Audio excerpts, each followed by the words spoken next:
Morning students, मेरा नाम है वैभव। आज हम पढ़ेंगे डी एवं एफ ब्लॉक के तत्व का भाग 7। पहले हम 6 भाग देख चुके हैं। आज हम 7वें भाग पर दृष्टि डालेंगे और अच्छे से समझेंगे। तो देर किस बात की है, चलिए शुरू करते हैं।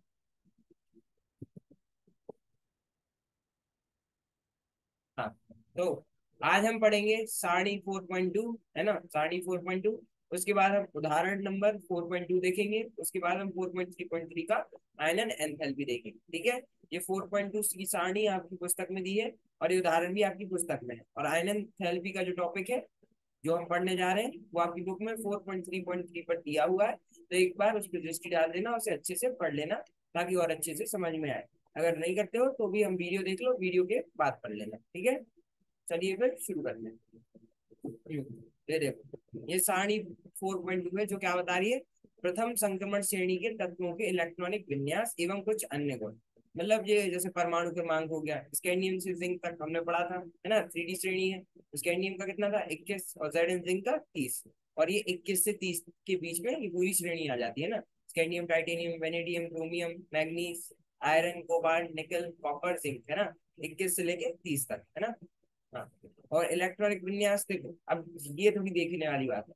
इलेक्ट्रॉनिक विन्यास याद है, हमने पढ़ा था, है ना, कि जो पहला होगा 3D श्रेणी है जैसे, तो उसमें जो पहला तत्व होगा उसमें डी, उसके डी ऑर्बिटल, उसके डी कक्षक में कितने इलेक्ट्रॉन होंगे, एक।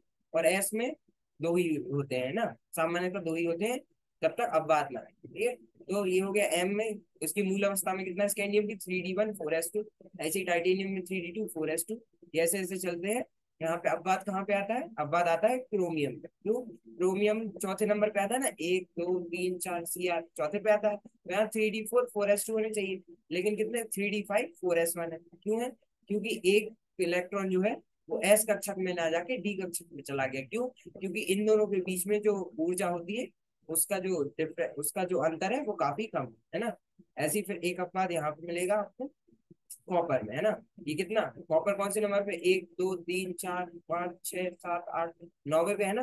कॉपर Cu 9वें पे है। तो क्या हुआ, 3D9 4s2 होना चाहिए था, है ना। ये है कितना, 3D10 4s1। ये क्यों है, वही जो जो यहाँ पे हमने रीजन दिया था क्या, कि यहाँ पे वो एस कक्षक में ना जाके डी कक्षक में चला जाता है उसका इलेक्ट्रॉन। क्यों, क्योंकि इन दोनों कक्षक के बीच की जो ऊर्जा है वो काफी, के बीच में जो ऊर्जा है वो काफी कम है। ठीक है, तो ये देखो, ये हो गई मूल अवस्था की। अब एम प्लस का मतलब क्या है, एम किसी मेटल या तत्व को दर्शा रहा है ना। एम प्लस मतलब उसमें से एक इलेक्ट्रॉन ले लिया। देखो, जब किसी में से एक इलेक्ट्रॉन जाता है तो वो कहाँ से, एस कक्षक से जाता है, डी से नहीं जाएगा। पहले एस कक्षक से जाएगा, अगर और निकाले तो डी कक्षक से आएगा। तो एम प्लस मतलब एक निकाला है, तो देखो 3D, यहाँ पे 4s2 से एक चला गया, 3D4s1, ये 3D4s1, ये 3D3 4s1, ये 3D5 4s1, है ना। सॉरी, ये 3D3 4s1 हो गया, ये 3D5 हो गया। क्यों, क्योंकि यहाँ एक ही था 4s1 में, है ना, एक ही था। फिर ये 3D5 4s1, है ना, एक यहाँ से चला। ऐसे ऐसे करके देखो, सब में से एक एक एक चला गया। जब 2 प्लस करेंगे मतलब दो इलेक्ट्रॉन निकल गए, तो दो इलेक्ट्रॉन जाएंगे। तो यहाँ से दो गए तो ये 3D1 बचा, ये 3D2 बचा। ऐसे ऐसे करके यहाँ देखो, ये 3D10 4s2 था, दो गए तो 3D10 बचा। अब बात ये गौर से देखना, 3D M3 प्लस मतलब तीन इलेक्ट्रॉन जा रहे हैं, है ना। तीन इलेक्ट्रॉन जाएंगे मतलब ये कितना था, 3D1। M2 प्लस क्या था, थ्री। यहाँ से देखिए मूल अवस्था में कितना था, 3D1 4s2, है ना। अब कितना बचा, M3 प्लस में से तीन इलेक्ट्रॉन गए, मतलब ये 4s2 भी गया और डी में से भी। अब देखो दो इलेक्ट्रॉन तो एस कक्षक में से चले गए, है ना। अब एक और निकालना है, तो अब की बार दो डी कक्षक से जाएगा, तो एक डी कक्षक। तो ये कितनी, ये आर्गन की है ना, आर्गन जो है ना उसका इलेक्ट्रॉनिक विन्यास बन गया, है ना। ऐसे ही इसमें 3D1 हो गया, है ना, इसमें 3D1 बचा। और ये देखो, ठीक है, ऐसे ही यहाँ पे कड़न एंथैल्पी का ट्रेंड ये दिया गया है कि हम जब बाई से दाई तरफ आते हैं, यहाँ से, यहाँ बाई से दाई तरफ आते हैं, है ना, तो किसी भी श्रेणी में तो उसकी कड़न एंथैल्पी कैसे बढ़ती है, घटती है। तो ये देखो, पहले 326 फिर 473, ये बढ़ी है फिर घट रही है ना, और फिर बढ़ रही है। मतलब काफी अजीब सा है, हम इसको बता नहीं सकते कि कैसे होगा। ठीक है, तो चलो हम आगे बढ़ते हैं। इसमें प्रथम द्वितीय और तृतीय श्रेणी की बात हुई है आयनन एंथैल्पी की, है ना। तो ये हम अभी आगे देखेंगे, पहले हम इस पर थोड़ी चर्चा करते हैं यहाँ पे, ठीक है। तो अब हम पहले उदाहरण नंबर 4.2 देखेंगे। तो संक्रमण तत्व कड़न एंथैल्पी को उच्च मान क्यों दर्शाते हैं, हल, क्योंकि इनके परमाणुओं में बड़ी संख्या में अयुग्लित इलेक्ट्रॉन होते हैं, इसलिए इनमें प्रबल अंतर परमाणविक अन्योन्य क्रिया होते हैं। अंततः परमाणुओं के मध्य प्रबल आवंदन के फलस्वरूप कण एंथैल्पी उच्च होती है। ये बोल रहा है कि संक्रमण तत्व की जो कण एंथैल्पी है उतनी ज्यादा क्यों होती है, तो इसका सीधा सीधा मतलब है कि उनमें जो होते हैं अनपेयर्ड या फिर जो इलेक्ट्रॉन्स होते हैं वो अयुग्लित होते हैं, मतलब वो जोड़े में नहीं होते है ना, अनपेयर्ड होते हैं, अलग अलग होते हैं, ठीक है। उसकी वजह से उनमें प्रबल अंतर परमाणविक क्रियाएं होती है ना। इसके वजह से उनका जो मध्य प्रबल आवर्धन है वह फलस्वरूप कण एंथैल्पी उच्च होती है। ठीक है, समझ आ गया, कोई दिक्कत नहीं। चलो बनाएगा, ठीक है। अब हम पढ़ेंगे 4.3.3 आयनन एंथैल्पी, जिसे हम आयनाइजेशन एंथैल्पी भी बोलते हैं। ये क्या होता है, आप थोड़ा सा देख लो कि मान लो कोई परमाणु है ना, उसमें से हमें इलेक्ट्रॉन निकालना है उसके किसी कक्षक से, है ना। तो उसमें से हम इलेक्ट्रॉन खींचेंगे तो हमें थोड़ी ऊर्जा देनी पड़ेगी, है ना। तो उस ऊर्जा को ही हम आयनन एंथैल्पी या आयनाइजेशन एंथैल्पी बोलते हैं, कि हम कितनी ऊर्जा देनी पड़ेगी ताकि हम किसी भी परमाणु से उसका एक इलेक्ट्रॉन निकाल पाए, ठीक है। तो जब हम पहला इलेक्ट्रॉन निकालते हैं उसे प्रथम आयनन एंथैल्पी बोलते हैं, जब दूसरा इलेक्ट्रॉन निकालते हैं तो द्वितीय, ऐसे ऐसे आगे तृतीय तक हम जाते हैं, ठीक है। तो आंतरिक डी कक्षकों के भरने के साथ नाभिकीय आवेश में वृद्धि होने के कारण श्रेणी में बाएं से दाहिनी ओर बढ़ने पर संक्रमण श्रेणी के तत्वों को आयनन एंथैल्पी में वृद्धि होती है। अब ये कह रहा है जब हम बाएं से दाई तरफ जाते हैं, बाएं से दाई तरफ जाते हैं, तो उसमें डी कक्षकों में भरने के साथ जो नाभिकीय आवेश है उसमें वृद्धि होती है, ठीक है। उसमें वृद्धि होती है, इसलिए जो आयनन एंथैल्पी है वो बाईं से दाईं जाने पर कम होती है ना। जब नाभिकीय आवेश बढ़ जाएगा तो जो न्यूक्लियस है ना, वो ज्यादा खींचेगा इलेक्ट्रॉन को, जब ज्यादा खींचेगा तो हमें ज्यादा ऊर्जा देनी पड़ेगी, इसलिए आयनन एंथैल्पी बढ़ जाती है। सारणी 4.2 में प्रथम संक्रमण श्रेणी के तत्वों की प्रथम तीन आयनन एंथैल्पी को मान दिए गए। ये देखो, ये हमारी सारणी 4.2 है, तो देखो ये प्रथम आयनन एंथैल्पी है, ये द्वितीय और ये तृतीय। तो ये देखो पहले वाले में 631 है ना, 631 है। जब हम दूसरे में आते हैं तो कितनी होगी, 1235, लगभग लगभग बिल्कुल डबल हो गई है ना। फिर जब हम तीसरी तो और ज्यादा और ज्यादा ऊर्जा देनी पड़ रही है, तो ये क्यों देनी पड़ रही है ना, क्योंकि जो आने वाली आयरन एंथैल्पी होती है जैसे प्रथम की सबसे कम होती है, फिर द्वितीय, फिर तृतीय। जैसे जैसे आगे बढ़ोगे वैसे वैसे ज्यादा ऊर्जा देनी पड़ेगी। क्यों, क्योंकि मान लो ये परमाणु है, ठीक है। देखो मान लो ये परमाणु है ना, हमने यहाँ से एक उसका इलेक्ट्रॉन है जो खींच लिया है ना, तो ये और छोटा हो जाएगा, है ना। ये और छोटा हो जाएगा, और छोटा हो गया तो ये न्यूक्लियस के और पास आ गया, है ना। और पास आ गया तो अब वो और अच्छे से खींचेगा न्यूक्लियस, है ना। जो नाभिकीय आवेश होगा वो और ज्यादा होगा, तो हमें और ऊर्जा देनी पड़ेगी। जब यहाँ से निकाल लोगे तो और छोटा हो जाएगा, है ना, तो हमें और ज्यादा ऊर्जा देनी होगी। इसलिए जो प्रथम जो आगने वाली आयनन एंथैल्पी होती है वो पिछले वाले से अलग होती है। यहाँ देखें तो सबसे अंदर तृतीय की, फिर द्वितीय की, और फिर पहली की। इसमें कोई दिक्कत नहीं। चलो हाँ, मान दिए गए, ठीक है, समझ आ गया। सामान्यतः प्रथम आयनन एंथैल्पी के मान में वृद्धि होती है, परंतु उत्तरोत्तर तत्वों की द्वितीय एवं तृतीय आयनन एंथैल्पी के मानों में हुई वृद्धि का परिमाण सामान्यतः बहुत अधिक होता है। वो कह रहा है प्रथम आयनन एंथैल्पी के मान में वृद्धि होती है, लेकिन जब जब हम उत्तरोत्तर तत्वों की बात करते हैं तो उसमें द्वितीय एवं तृतीय आयनन एंथैल्पी के मान बहुत ज्यादा बढ़ते हैं। अभी आपने खुद देखा, जैसे कि अगर हम स्कैंडियम की बात करें, है ना, अगर हम स्कैंडियम की बात करें तो कितना था, 631 थी उसकी पहली वाली, है ना, 631 थी। फिर सीधा कितनी, फिर सीधा उसका डबल हो गया, है ना, डबल से ज्यादा ही था, है ना, दुगने से ज्यादा था। और जो तृतीय आई वो और ज्यादा थी उसकी, है ना, लगभग लगभग उसकी भी डबल थी, इस वाली की भी दुगनी थी, है ना, 4 गुना हो गई। तो ये वही कह रहे हैं कि जैसे जैसे हम आयनन एंथैल्पी द्वितीय तृतीय पे जाते हैं वैसे वैसे उसका मान बहुत ज्यादा वो बहुत ज्यादा बढ़ने लगता है, ठीक है। परिमाण सामान्यतः बहुत अधिक होता है। समझ आ गया, चले चलो आगे बढ़ते। थ्री श्रेणी की धातुओं की प्रथम आयनन एंथैल्पी की अनियमितता प्रवृत्ति का यद्यपि कोई खास रासायनिक महत्व नहीं है, फिर भी यह स्पष्टीकरण दिया जा सकता है कि एक इलेक्ट्रॉन पृथक करने से फोरस तथा थ्री डी कक्षकों की आपेक्षिक ऊर्जा में परिवर्तन होता है। ये कह रहा है कि थ्री डी श्रेणी के जो धातु हैं उनकी प्रथम आयनन एंथैल्पी की जो अनियमितता की प्रवृत्ति है उसमें कोई खास रासायनिक महत्व नहीं है, उसका कोई खास रासायनिक महत्व नहीं है, लेकिन फिर भी हम ये कह सकते हैं कि जब इलेक्ट्रॉन को पृथक करते हैं 4s तथा 3d कक्षकों की, तो उनकी जो अपेक्षित ऊर्जा होती है उसमें काफी परिवर्तन होता है, ठीक है, समझ आ गया।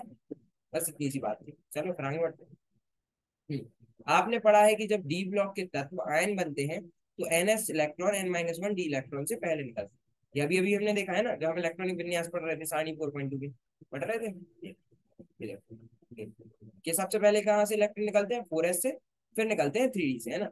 जब 4s के खत्म हो जाएंगे तभी 3d से निकलेंगे, है ना। जैसे 4s में 2 है, तो जब 2 के 2 ही निकल जाएंगे और हमें तीसरा निकालना होगा तब हम d के पास जाएंगे। ऐसा नहीं है कि हम पहले d से ही निकाल लेंगे, ठीक है। यही वो बोल रहे हैं।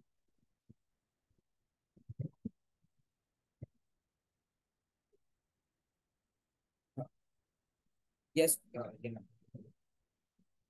हाँ, तो ये आपने पढ़ा है कि जब डी ब्लॉक के तत्व आयन बनते हैं तो NS electron N-1 D electron से पहले निकलते हैं, ठीक है। समझ आ गया। हम जैसे जैसे 3D श्रृंखला के आवर्त में बढ़ते हैं तो स्कैंडियम से जिंक की ओर जाने पर नाभिक का आवेश बढ़ता है, परंतु इलेक्ट्रॉन आंतरिक अपकोष के कक्षक यानी 3D कक्षक में जाते हैं। अभी कह रहे हैं जैसे जैसे हम 3D श्रृंखला में आगे बढ़ते हैं तो स्कैंडियम से जिंक की तरफ जाते हैं, तो जिनका जो नाभिक है उसका आवेश बढ़ता है, परंतु इलेक्ट्रॉन आंतरिक उपकोष के कक्षक यानी 3D कक्षक में जाते हैं, है ना। लेकिन फिर भी वो जो इलेक्ट्रॉन है उसके 3D कक्षक में जाते हैं। समझ आ गया। यह 3D इलेक्ट्रॉन 4s इलेक्ट्रॉन को, हाँ, यह 3D इलेक्ट्रॉन 4s इलेक्ट्रॉन को बढ़ते हुए नाभिक आवेश से उस स्थिति के मुकाबले कुछ अधिक प्रभावी ढंग से परिरक्षित कर सकते हैं जिसमें 12 इलेक्ट्रॉनिक एक दूसरे को परिरक्षित करते हैं, अतः परमाणविक त्रिज्या कम तेजी से घटती है। अभी कह रहे हैं ये जो थ्री डी कक्षक में जो इलेक्ट्रॉन होते हैं वो 4s इलेक्ट्रॉन को बढ़ते हुए नाभिक आवेश से, जो नाभिक आवेश है ना, न्यूक्लियस जो खींच रहा है वो बढ़ रहा है ना, तो उससे वो 4s को ढक लेते हैं कि उस स्थिति के मुकाबले कुछ अधिक प्रभावी ढंग से, है ना, जो पहले थी उससे कुछ अधिक प्रभावी ढंग से परिरक्षित या फिर बचा पाते हैं, जिसमें 12 इलेक्ट्रॉन एक दूसरे को परिरक्षित करते हैं। जो बाहर बाहर वाले इलेक्ट्रॉन होते हैं वो एक दूसरे को परिरक्षित करते हैं, अतः परमाणविक त्रिज्या कम तेजी से घटती है। इसलिए जो परमाणविक त्रिज्या है वो कम तेजी से घटती है ना। इससे जो परमाणु का आकार है वो कम तेजी से घटता है, ठीक है। इसमें कोई दिक्कत नहीं, चलो। इसलिए 3D श्रृंखला में इलेक्ट्रॉन ऊर्जा में मामूली वृद्धि होती है, दो या अधिक, इसलिए 3D श्रृंखला में इलेक्ट्रॉनिक ऊर्जा में मामूली वृद्धि होती है ना, इसलिए 3D श्रृंखला है उसमें इलेक्ट्रॉनिक में काफी कम मामूली सी वृद्धि होती है। दो या अधिक घन आवेश वाले आयनों का विन्यास डीएन होता है, जिसका घन दो या उससे अधिक है ना, उनके आयनों का विन्यास क्या होता है, डीएन। तथा 4s में इलेक्ट्रॉन नहीं होते, है ना। जो 4s है उनमें इलेक्ट्रॉन नहीं होते, मतलब एक या दो, मतलब एक दो इलेक्ट्रॉन उसमें निकल चुके, तो उनके पास 4s में इलेक्ट्रॉन नहीं होते, उनका विन्यास डीएन होता है, ठीक है। इसमें कोई दिक्कत नहीं, चलो आगे। सामान्यतः